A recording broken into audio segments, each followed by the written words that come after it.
Elliot Graves knew something was wrong the moment he stepped into the Mercedes-Benz factory for his night shift. The air felt different, too still, too heavy, as if the walls were holding their breath. The hum of the assembly lines echoed through the cavernous space, but the sound wasn't usual. It was rhythmic, mechanical, almost like a heartbeat. And yet, the factory was nearly empty. Elliot had expected a bustling environment, engineers, mechanics, supervisors running around. But there were only a handful of workers, their faces pale and expressionless, their movements too precise, too calculated, as if they were afraid to make a single misstep. The fluorescent lights buzzed overhead, flickering slightly, casting long, unnatural shadows that seemed to move when no one was looking. A voice pulled him from his thoughts. "You're the new guy." He turned to see Malcolm Reddick, the night shift supervisor. A stocky man in his late 40s, Malcolm had the hollow-eyed look of someone who hadn't slept in years. There was something in his gaze, something that studied you too deeply, as if he were trying to figure out whether you were already doomed. "Welcome to the graveyard shift," Malcolm said, his voice rough. "Follow the rules and you'll make it to morning." Elliot let out a dry laugh, but no one else did. Malcolm didn't smile. Instead, he pulled a folded piece of paper from his pocket and handed it to Elliot. 7 rules, 7 warnings. Rule number 1, if you hear footsteps behind you, do not turn around. Rule number 2, if a car comes off the line with a license plate already attached, do not look at it. Rule number 3, if you see a man in a suit, do not speak to him. Rule number 4, between 3:13 and 3:33 a.m., do not look into any mirrors. Rule number 5, if the lights go out, sit down and shut your eyes until they come back on. Rule number 6, if a coworker starts crying but their face remains expressionless, leave the area immediately. Rule number 7, never ever ask about the previous shift workers. Elliot scanned the list and shook his head. This is a joke, right? That's when he noticed Isaac Harlow, an older worker standing near one of the robotic arms. The man had been watching him the entire time, his hands trembling slightly as he tightened a bolt that didn't really need tightening. He didn't smile, didn't acknowledge Elliot's attempt at humor. Instead, he muttered, "Break a rule, and you'll see why they exist." The way he said it sent a chill through Elliot's spine. Before he could question anything, Malcolm turned, motioning for him to follow. Elliot trailed behind, his boots clicking against the concrete floor. The machines whirred and clanked around him, assembling gleaming black cars in perfect, inhuman precision. And then he heard it, a whisper. It was soft at first, almost indistinguishable beneath the hum of machinery. But as he walked past a row of freshly assembled vehicles, the sound grew stronger. It wasn't coming from the factory floor. It was coming from inside the cars. A voice, muffled but desperate, like someone speaking from behind thick glass. Elliot froze. His breath hitched. He glanced at Malcolm, but the supervisor kept walking as if nothing was wrong. His hands felt clammy. His throat tightened. He turned his head slightly, just enough to glance at the sleek black sedan nearest to him. A face was staring back at him from inside. The tinted window made the features hard to distinguish, but Elliot saw the mouth moving. No sound escaped the glass, but he knew. It was whispering. It was talking to him. And then, as he blinked, the face was gone. The car was empty. The whispering stopped. He took a step back, heart pounding. His skin crawled as his own reflection in the car window lingered for a second too long, moving just a fraction slower than the rest of him. His chest tightened. He wanted to ask Malcolm, wanted to ask anyone what the hell was going on, but his fingers were still clutching the paper. Rule 7, never, ever ask about the previous shift workers. Elliot swallowed hard. He decided he didn't want to know. But something inside him whispered, "You should have never come here." That thought burned in his mind, lodged deep in his gut like a sickness he couldn't shake. The whispering in the cars, the face behind the glass, the lingering reflection that moved just a second too late. This place was wrong. And yet, he was here, standing among machines that worked with inhuman precision, in a factory that felt less like a workplace and more like a waiting room for something unseen. But then there was Dante Mercer. Dante was another new hire, tall, broad-shouldered, the kind of guy who never took anything seriously. He had that swagger of someone who thought he was untouchable, someone who saw the world as a joke. Even now, as Elliot stood rigid, shaken by what he had just seen, Dante was grinning, flipping his clipboard in his hands like he was bored. "These rules are bullshit," Dante muttered under his breath, rolling his eyes. "You guys really buy into this crap?" Isaac Harlow, the older worker, shot him a look. Not anger, not annoyance, something colder, something like fear. "You follow the rules or you don't make it to sunrise," Isaac said, his voice low, quiet. Dante snorted. "Right? And what happens if I break one? Some ghost comes and slaps me on the wrist?" He chuckled, then turned his gaze to Elliot. "You scared, Graves?" Elliot didn't answer. Dante smirked. Then, deliberately, he took a step forward and stopped. The room was silent. And then, footsteps. Not Dante's. Heavy, fast-moving steps coming from behind him. The sound echoed, sharp against the concrete floor. Elliot felt a shudder run through his body because the steps weren't normal. They were too quick, too aggressive, like someone was running up behind him full speed. Dante froze. For a split second, something flickered across his face. Uncertainty, maybe even fear. Then he turned around. Elliot didn't want to look, but he couldn't help it. There was nothing there. Just empty space. The walkway between the machines. The buzzing factory lights. Dante let out a laugh, but it was thinner now, a little forced. "See?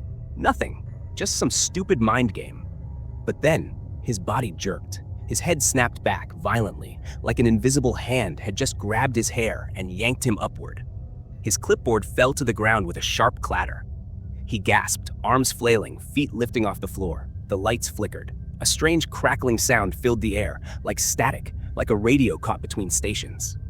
Dante's mouth opened, maybe to scream, maybe to curse, but no sound came out. His body rose higher, his legs kicking wildly in the air, his hands clawing at something that wasn't there. And then he was gone. Not thrown, not dragged, just gone. 1 second he was hanging there, his body twisting, his eyes wide with suffocating terror. And the next, he wasn't. The air where he had been standing seemed to fold in on itself, like something had swallowed him whole. His clipboard was the only thing left behind. It lay on the concrete, motionless, a last reminder that Dante Mercer had ever existed. The lights stopped flickering. The machines kept running. No one spoke, no one screamed, no one reacted. And that was the worst part. Elliot's chest heaved, his breath shaky and uneven. He looked around, searching for any kind of reaction. But the other workers had already turned back to their tasks. Isaac Harlow was tightening bolts again. Supervisor Reddick was at his station, casually pulling out a pen. And then, right in front of Elliot's eyes, Reddick scratched out Dante Mercer's name from the worker list. Just like that. Like he'd never been here. Like he'd never existed. Elliot's stomach twisted. Heck, he stared at the empty space where Dante had been, trying to process what he had just witnessed. It wasn't possible. It couldn't be possible. But then, in the eerie, suffocating quiet of the factory, a single, chilling realization settled over him like ice in his veins. The rules weren't a joke. They were the only thing keeping him alive. Elliot's breath felt sharp, like every inhale was scraping the inside of his throat. His hands were clammy, his heart slamming against his ribs. Dante was gone. Just like that, ripped out of existence as if he had never been there in the first place. And the worst part? No one cared. They went back to work like nothing had happened, like they had seen it 100 times before.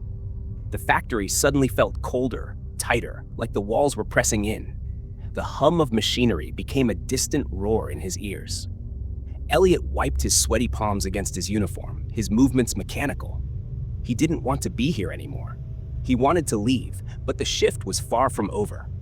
And something told him that leaving before the shift ended might be breaking another rule. The fluorescent lights above buzzed with an unnatural intensity. Somewhere in the distance, a pneumatic drill hissed like a snake, its screeching noise rattling through his skull. He forced himself to focus, to breathe. He had to make it through the night. Just follow the rules. But then came 3:13 a.m. Elliot didn't notice the time at first. He was too busy keeping his head down, pretending he wasn't shaking, pretending he hadn't just seen a man erased from reality. He kept moving, kept working, just like everyone else. Keep your head down, don't think, don't slip. But then, the mirrors. They were everywhere. The sleek black paint of the cars reflected his face in warped, liquid-like distortions. The assembly line, the walls, even the polished floor. There were surfaces everywhere that could betray him. And then, as if the factory itself was waiting for him to fail, his gaze flickered, just for a second, toward the side mirror of a newly assembled vehicle. And his reflection didn't move. A jolt of ice shot through his spine, locking his breath in his chest. He had barely tilted his head, barely shifted his stance, but the reflection remained frozen. A perfect, glassy version of himself, staring back. Then it smiled. Not a normal smile, not a tired, half-awake smirk. It stretched, too wide, too sharp, too knowing. Elliot felt every muscle in his body lock. He tore his gaze away, but something was wrong. The reflection didn't disappear from his vision. It lingered, still watching him, still smiling. A faint voice slithered through his skull, soft as silk and cold as the grave. "Let me in." His stomach twisted so violently, he thought he would be sick. The whisper wasn't coming from the mirror. It was inside his head, crawling, curling, pressing against his mind like fingers tapping against a window pane. "Let me in, Elliot." His lungs wouldn't work. He tried to move his feet, to back away, but it felt like the mirror had hooked into him, holding him still. His own face, the thing in the glass, was staring at him, its head tilting just slightly, curiously, as if it was waiting for something. And then, hands grabbed him. Fingers dug into his arm, yanking him backward with force. He stumbled, nearly falling over. The moment he broke away, the air felt normal again. The pressure in his skull lifted, the sickening whispers vanished. It was Lucy Vexler. She was gripping his arm so tight it hurt, her nails pressing into his skin. Her eyes were wide, filled with something beyond fear. "Never look for too long," she whispered harshly, voice trembling. "It likes new faces." Elliot swallowed, his mouth dry as dust. His heartbeat thundered in his ears. He didn't dare turn around, didn't dare check the mirror again. But even as Lucy pulled him away, he could feel it. The thing in the mirror was still watching him, and it wasn't smiling anymore. Now, it looked impatient. Elliot knew he shouldn't turn around. He knew he shouldn't check the mirror again. But even as Lucy dragged him away, that gnawing, ice-cold sensation burrowed into his bones, the feeling of being watched. Not by something in the real world, but by something that had no right to exist. His stomach twisted. His hands were shaking. He could still hear the whisper curling inside his head, smooth and patient. "Let me in." The words slithered through his thoughts, their presence lingering like a phantom breath on the back of his neck. Lucy's grip was firm as she guided him away from the mirrored car. Her face was pale, drawn tight with something just shy of terror. She didn't say anything else. She didn't need to. The way her fingers clenched around his wrist was warning enough. Elliot didn't argue. He didn't look back. But the feeling didn't go away. Even as he tried to lose himself in the rhythmic hum of machinery, in the sterile glow of the overhead lights, in the mechanical repetition of assembling and moving, something felt off. The air in the factory had changed, thicker, heavier, charged with something unnatural. The moment Lucy finally let go of his arm, Elliot felt it in his gut. Something was coming. A metallic clatter echoed through the factory, followed by the unmistakable hiss of hydraulics. Elliot turned, just in time to see a brand new car roll off the assembly line. His blood ran cold. Something was wrong. The car, a sleek, jet-black Mercedes-Benz, was untouched by human hands. It had been assembled entirely by machines. And yet, as it came to a smooth stop under the fluorescent lights, something impossible gleamed on its front bumper. A license plate. Cars don't come off the line with plates.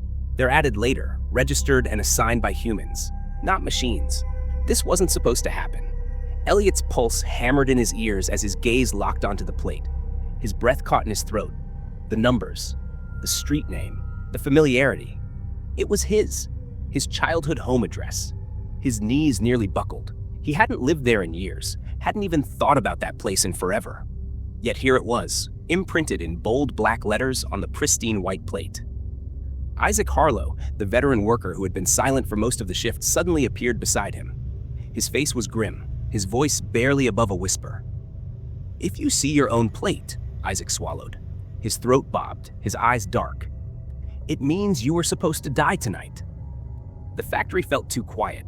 The hum of the machines had faded into the background, the distant murmur of voices now an eerie, suffocating silence. Elliot's skin crawled.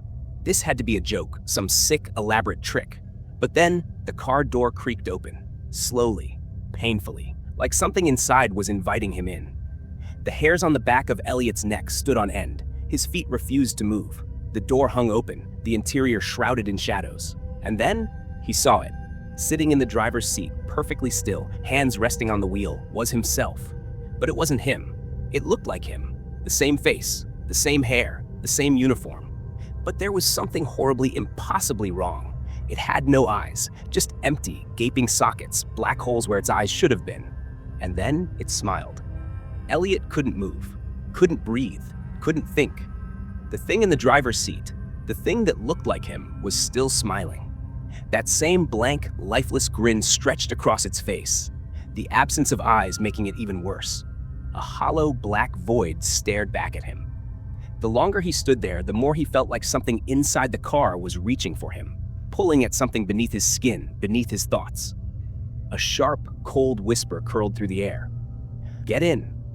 Elliot stumbled back. The shadows inside the car shifted, stretching toward him like grasping fingers. The air felt wrong, thicker, suffocating, like the factory itself was holding its breath. His pulse pounded against his skull as he tore his gaze away. The door slammed shut. The car sat there, unmoving, silent. Elliot sucked in a shaky breath.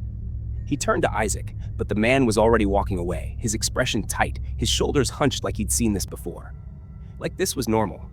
And then a sound cut through the silence. A sharp, wet crack. Elliot spun around just in time to see Garrett, one of the line workers, collapse to the ground. But he didn't just fall. He came apart. His body hit the factory floor with a sickening thud, but instead of flesh and bone, his limbs separated like broken machinery. Metal, wires, oil, thick and black, seeping onto the concrete. For a moment, nobody moved. Then Malcolm Reddick, the supervisor, let out a long, tired sigh. Not again. Elliot couldn't breathe. His stomach twisted, bile burning at the back of his throat. Garrett's body, or whatever it was, lay in a pile of twitching limbs, his fingers still spasming like a broken animatronic. This wasn't real. This couldn't be real. But then Lucy leaned in close, her voice barely above a whisper. "They build replacements." Elliot turned to her, his skin crawling. She stared at the heap of broken metal that used to be Garrett, her face pale, her fingers clutching her sleeves so tightly her knuckles had turned white. That wasn't the real Garrett. The words hit Elliot like ice water down his spine. He stared at the body, or the machine on the floor, the wires, the metal bones, the imitation flesh. It had spoken. It had worked alongside them. It had laughed at stupid jokes. How many of them weren't real? Something was wrong. Elliot could still see Garrett's disassembled body, or what was left of it, metal bones, wire veins. But the more he looked, the more he realized the oil wasn't just oil. It was moving, thick, black, and pulsing like it had a heartbeat. It crept along the floor, inching toward the nearest drain, disappearing like it had someplace to be. And then the lights shut off. Not a flicker, not a slow dimming, just instant, crushing blackness. A sharp breath from behind him. Someone whispering. Then Isaac Harlow's voice, low and urgent, right next to his ear. "Sit. Close your eyes. Do not move." Elliot's heart pounded against his ribs, his whole body frozen in the dark. There was something about the way Isaac said it. Not like a warning, but like a final command. Like if Elliot didn't listen, he wouldn't live long enough to regret it. He dropped down to the floor, shutting his eyes tight. Then, the silence stretched, and something moved. Not footsteps, not machinery, something enormous. It scraped against the ceiling, thick, heavy, wrong. A sound that shouldn't exist, like wet fabric being dragged over metal, like something shifting between shapes that weren't meant to be. Elliot felt it, the weight of it, the sheer presence of whatever was up there. And then it spoke. A voice, not from the ground, not from a person, from the ceiling. "One of you doesn't belong." Elliot's throat went dry. The air changed, thicker, colder. It curled around him like invisible fingers. And then something touched his neck, cold, wet, crawling. A single finger, sliding just below his ear, tracing his skin like it was testing him. His breath hitched. He wanted to scream, wanted to run, wanted to do anything but sit there, blind and shaking. But he couldn't move, because the second he moved, he knew it would know. The pressure against his skin lingered, then gone. A sharp, wet sound, a breathy exhale, and then silence. A minute passed, maybe two. Then, without warning, the lights snapped back on. Elliot's body flinched at the sudden brightness, his breath coming in ragged, uneven gasps. He turned, his vision adjusting, and saw the boots. A worker had been standing near him before the blackout. But now, They were gone. Only the boots remained, neatly placed, as if the person inside them had simply vanished. The boots, they just sat there, still upright, still perfectly positioned. But the worker who had been standing in them was gone. Not fallen, not dragged, just gone. Elliot's stomach twisted. His breathing was uneven, shallow.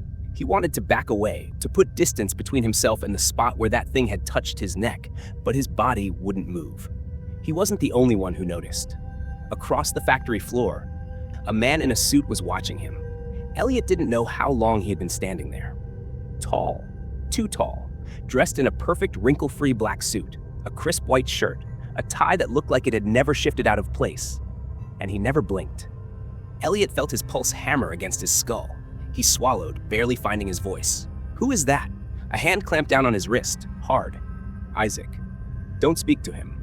Isaac's voice was different now. Urgent, more afraid than Elliot had ever heard. His grip tightened, nails digging into Elliot's skin. But Elliot barely felt it, because the man in the suit was still watching. And then, he moved.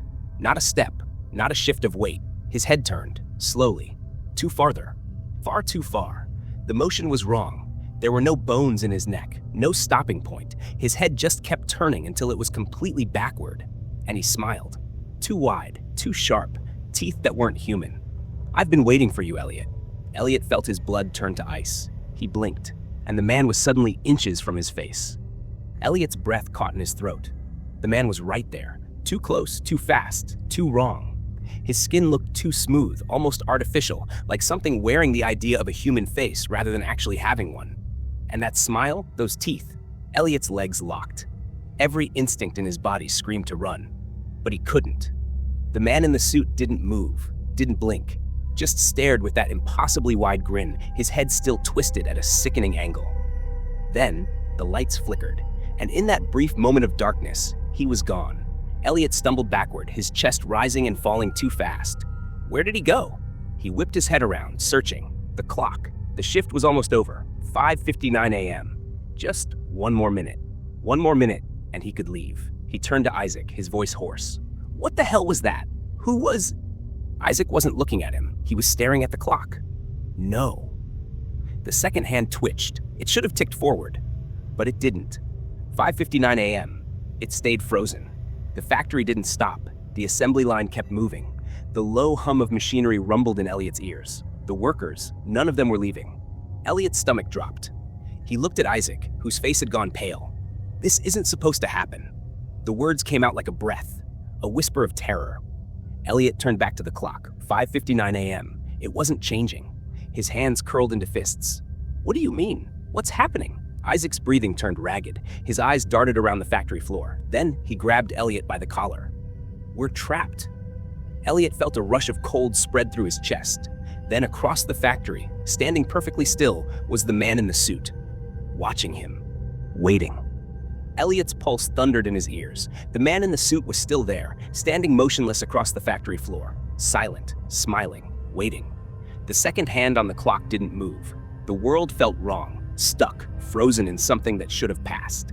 5:59 a.m. would never end. He turned to Isaac, panic thick in his voice. How do we fix this?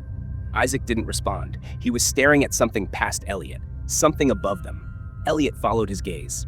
The machinery was still running, but now it was whispering.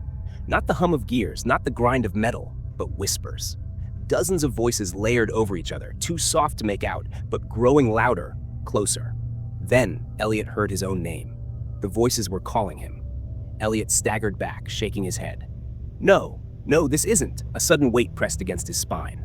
Cold breath spilled down the back of his neck. It's your turn now. The voice was inside his head. It wasn't spoken. It was planted there, nestled into his thoughts like it belonged. Elliot turned. The man in the suit was behind him, too close. Elliot gasped, trying to step back, but his feet wouldn't move. His body locked in place. His breath hitched.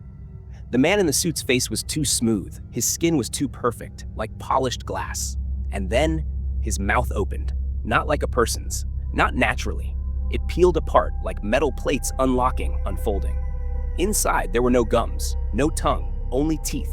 Rows and rows and rows of teeth. Elliot couldn't breathe. His vision blurred at the edges. The machinery around him whispered his name again. Then, his fingers moved, on their own. His right hand reached out, grabbing a piece of machinery from the conveyor belt. His left followed, moving with mechanical precision. No, no, no. Elliot tried to pull away, but his arms wouldn't listen. His hands kept working, a bolt, a metal plate, a gear. His body was assembling something. No, not something, someone. Elliot's breath came in ragged gasps. His fingers locked around his own wrist. His nails peeled back like metal plating, exposing gears beneath. He screamed. Elliot's scream never left his throat. It collapsed inward, swallowed by the grinding of gears, the hiss of pistons, the whispers of the factory. His skin was peeling away in jagged slivers of metal, his veins unraveling into thin black wires. He wasn't bleeding. There was no blood left to spill. He was becoming part of it. His body twitched, convulsed, but there was no pain. That was the worst part. It should have hurt. It should have been agony. But instead, his mind was going numb.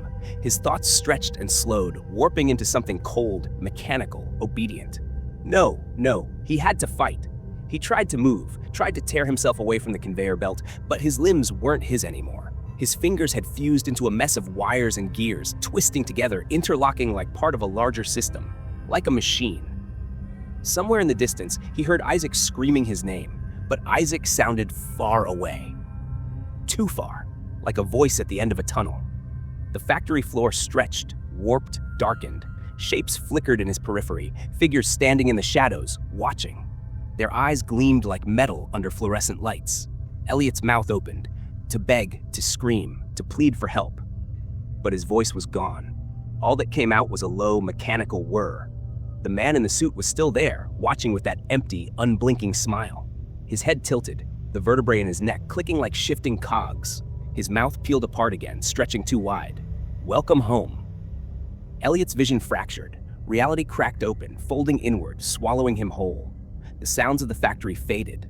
No more voices, no more machines, no more anything. Then a loud bell rang. The shift had ended.